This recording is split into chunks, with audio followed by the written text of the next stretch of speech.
El presidente habló de varios proyectos estratégicos que está desarrollando este gobierno de la Cuarta Transformación. Uno de ellos vino a colación porque en el pasado reciente el periódico Reforma sacó la noticia en primera plana de que en México iba a haber apagones, dando a entender que en México no se tiene la capacidad suficiente para la generación de energía eléctrica porque hubo aumento de la temperatura, entonces hubo mayor consumo de energía, sobre todo por los aires acondicionados, ventiladores, etcétera. Pero, pues, es una mentira, eso es falso. El presidente recalcó que quisieran eso ellos, quisieran hacer una propaganda, como lo hicieron en su momento, por ejemplo, con Teléfonos de México, que era ineficiente, que no servía, que el Estado no tenía que ocuparse de eso, y eso paulatinamente generó la privatización de Telmex. Pues esa misma tendencia es la que traían los gobiernos neoliberales anteriores, de ir paulatinamente privatizando a la Comisión Federal de Electricidad, y para ello siempre exaltaban los temas de que había ineficiencia, ineficacia en la prestación del servicio, etcétera. Pero están muy equivocados, como dijo el presidente. No ha habido apagones en el país. Esta demanda mayor de energía eléctrica por las altas temperaturas que ha sufrido el país ha sido satisfecha sin ningún problema. ¿Por qué razón?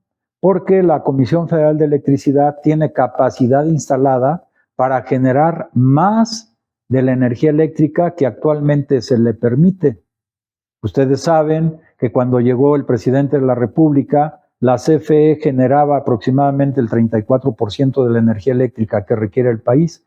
El resto lo generaban empresas privadas, sobre todo extranjeras y particularmente españolas como Iberdrola. Sin embargo, el presidente dijo que el proyecto que tenían los neoliberales, si hubieran ganado la presidencia de la República, es que para el año 2024 las empresas privadas estuvieran generando el 84% de la energía eléctrica que requiere el país y la CFE solo estaría generando el 16%, con la tendencia de que en el siguiente sexenio pues la CFE desapareciera y todo estuviera en manos de empresas privadas, fundamentalmente extranjeras.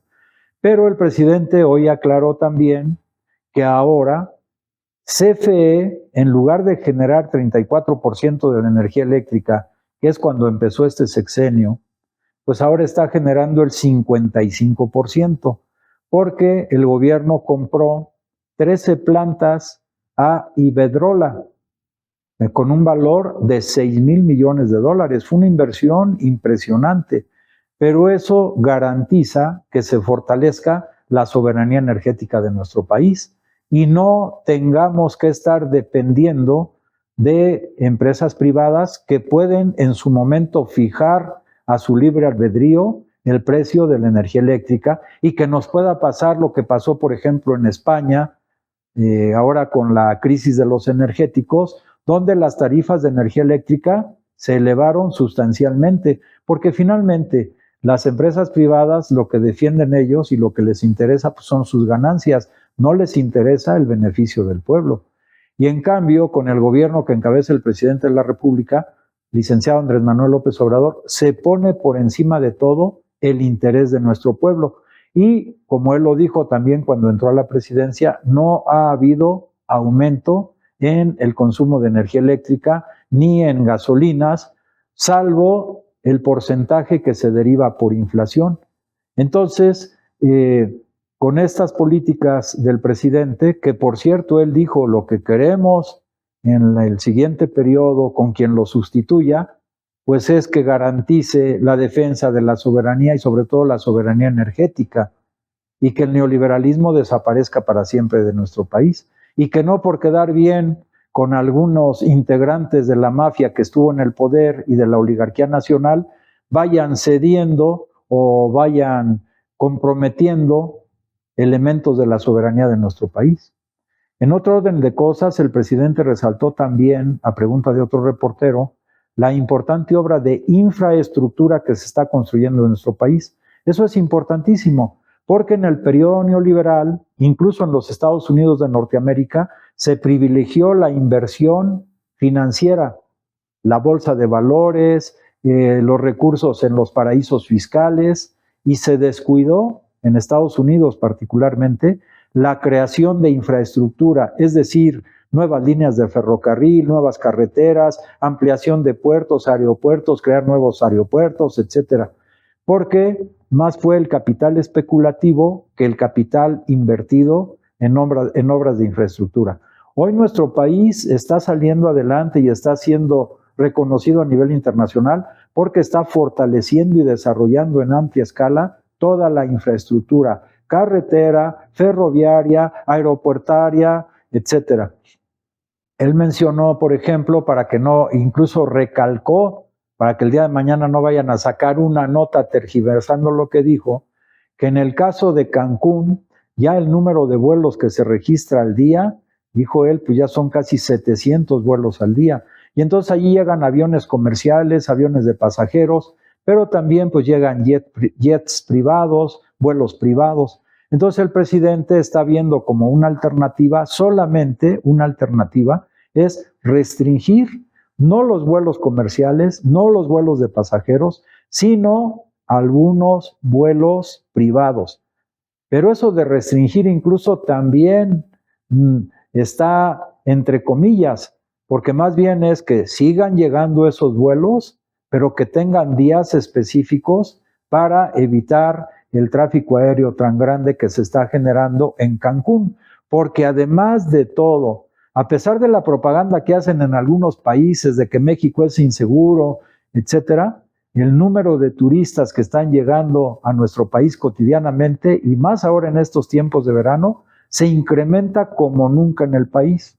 Por eso, previendo estas cosas, el presidente también pues dio la indicación de la construcción del nuevo aeropuerto en Tulum, que también prontamente entrará en funciones y ayudará pues a que este turismo internacional que está llegando al país tenga mejores condiciones de traslado, de accesibilidad, y además al interior de nuestro país pues va a estar funcionando ya el Tren Maya también, que va a permitir nuevas rutas turísticas de exploración para turistas que vengan de distintos países del planeta.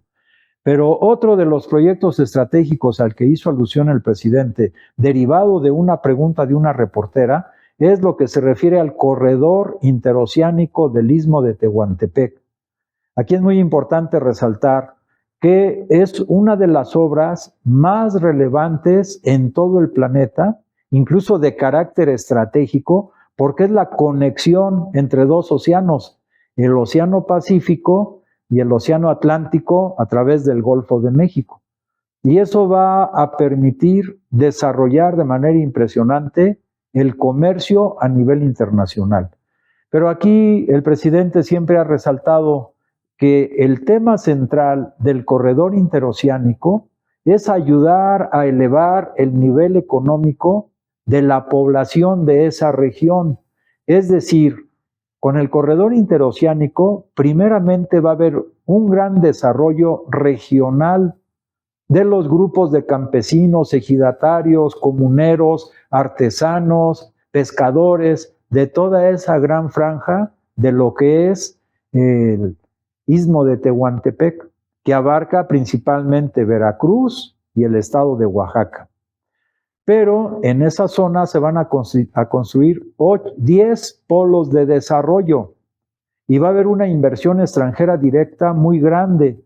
Y volvemos al tema, los inversionistas extranjeros esencialmente invierten cuando hay condiciones de seguridad y otro tema que recalcó el presidente hoy, cuando hay condiciones de no corrupción. Entonces, el presidente está conjugando dos elementos centrales: la no corrupción, el combate activo y permanente a la corrupción, y incrementar los índices de seguridad de nuestro país. Pero, repito, esencialmente, primero es que los habitantes de esa región se beneficien con el desarrollo económico. Segundo, todo el país en su conjunto se beneficia con la construcción del corredor interoceánico del Istmo de Tehuantepec. Y tercero, todo el planeta se beneficia, porque esto va a permitir desarrollar de manera más ágil el comercio de Asia hacia la costa este de los Estados Unidos de Norteamérica. Entonces, aquí es una obra pensada de manera múltiple. Repito, beneficio hasta por justicia social en primera instancia para los pobladores de esa región, que además, debo decir, se están construyendo una gran cantidad de empresas basadas en el principio de la economía social y solidaria, de sembradores de maíz originario, de tilapia, de camarón blanco, artesanos que hoy mismo están exportando sus productos porque son de alta calidad, elaborados muchos de ellos a mano, con un trabajo invertido de los pobladores de esa región muy importante, pero además ahora están siendo cada vez mejor pagados, encuentran nuevos mercados, pero además van a venir estos 10 polos de desarrollo que, entre otras cosas, seguramente va a incluir industria automotriz, industria aeronáutica, todo lo derivado ahora de la industria 4.0, es decir, donde va a intervenir la robótica, la telemática, desde luego la informática, etcétera, lo cual va a abrir un mundo de posibilidades muy grande para los pobladores de esa región. Pero repito, no solamente para ellos, sino también para nuestro país. Y como el presidente de la República ama profundamente a nuestra patria, ama profundamente a su pueblo, evidentemente que está pensando con la creación de este corredor interoceánico en todos los estratos sociales y en todos los niveles sociales. La frase que él siempre ha dicho, por el bien de todos, primero los pobres. Pero fíjense bien, con esta política no solamente se ha beneficiado a los pobres, es por el bien de todos, primero los pobres.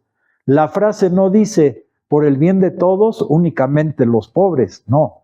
Por el bien de todos, primero los pobres. Y los sectores más desprotegidos de la población, con la enorme cantidad de programas del gobierno federal, ha permitido elevar su nivel de consumo, y también con la elevación del salario mínimo se eleva el nivel de consumo de la población, y al elevarse el nivel de consumo entonces hay más demanda de productos que una buena parte de ellos se generan en los grandes supermercados, por ejemplo en Soriana o en Walmart o etcétera. Tan solo hay que ver que estas grandes consorcios comerciales han incrementado sus ganancias. Incluso en el caso, por ejemplo, de Walmart, el año 2020, comparativamente con las ganancias que tuvo el año anterior, y estoy hablando del 2020 porque es uno de los años de la pandemia, sus ganancias fueron 8% más, o sea, superiores al año anterior. ¿Por qué? Porque con los programas sociales, por un lado, con el aumento de salario y también hay que decir con las remesas que llegaron del extranjero, hubo mayor capacidad de compra. Entonces, esta frase, por el bien de todos, primero los pobres, es que efectivamente primero los pobres, pero no solamente los pobres, también grandes empresas están siendo beneficiadas. Y si no, pues no tendríamos lo que el año pasado pasó en México, que tuvimos la inversión extranjera directa más grande del siglo XXI, y este año seguramente también sería superior. Entonces es combatir la corrupción, es generar y mejorar las condiciones de seguridad en general de la población y también elevar las percepciones salariales de los trabajadores y distribuir de manera directa los programas sociales del gobierno que encabeza el licenciado Andrés Manuel López Obrador. Si te gusta lo que comentamos, esperamos que nos des tu opinión a través de nuestras redes sociales. Que tengas muy buen día.